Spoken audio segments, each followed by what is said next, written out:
با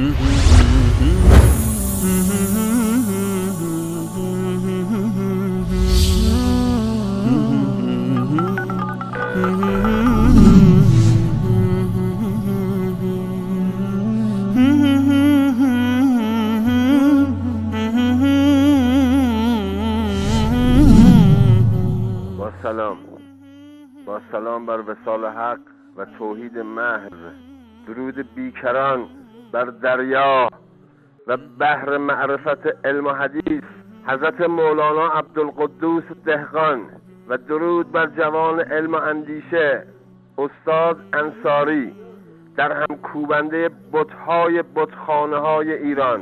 من دینی ندارم، دین اجداد ما سراسر تقیه، دروغ و خرافه پرستی است، ولی اگر دین می باید، دین سنی و سنت پیامبر عظیم الشأن و اعظم اسلام و اصحاب یگانه او حضرت ابوبکر صدیق که تمام سرمایه و دختر با کرامتشان ام المؤمنین حضرت عایشه را تقدیم رسول الله کردند، و درود بر شمشیر برنده اسلام حضرت عمر فاروق در هم کوبنده سلاطین جور و ظلم، و سلام بر همسر دو نور دیده رسول عثمان بن عفان معروف به ذی نورین.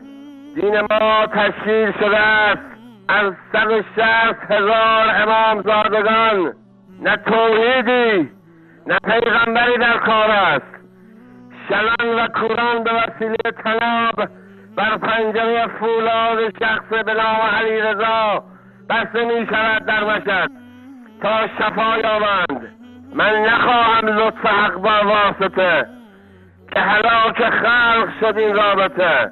لطفا صدای مرا بلند چند بشنوید.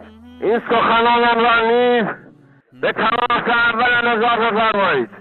من وقتی پای صحبت‌های آیت الله ها و حجت الاسلام ها پای تلویزیون اختصاصی آنها می نشینم و به یاوه‌گویی های آنان گوش می دهم، می خندم، و آنگاه که پای وصال حق می نشینم سکوتی مطلق فضای خانه را فرا می گیرد و من گوش می دهم، با جان دل گوش فرا می گیرم، همه تن گوش می کنم و سر بر گریبان می گریم. بچه ها به احترام من سکوت می کنند و می گویند پدر برای چه گریه می کنی؟ و من با آنها می گویم فرزندانم، هم این دنیا و همان دنیایم را از دست دادم. ببینید، بنگرید، دین ما چه بوده و اینان چه تحویل ما دادند.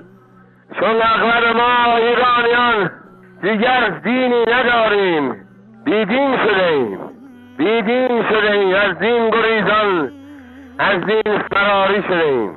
اگر پنجره فولاد علیرضا کار خدا را می کرد، پس چرا جناب طبسی رئیس تولیت آستان نامقدس آن گنبد بتخانه برای درمان خویش و نزدیکان در بهترین بیمارستان‌های لندن می‌خوابند و طناب‌هایی به گردن نمی‌بندند و بر پنجره فولاد و یا این فسیل‌های شورای خبرگان را که مریض می‌شوند و بر بهترین بیمارستان‌ها تحت کادر پزشکی قرار می‌گیرند نمی‌بندند با آن پنجره لعنتی تا شفا یابند و هزاران سال دیگر عمر بکنند.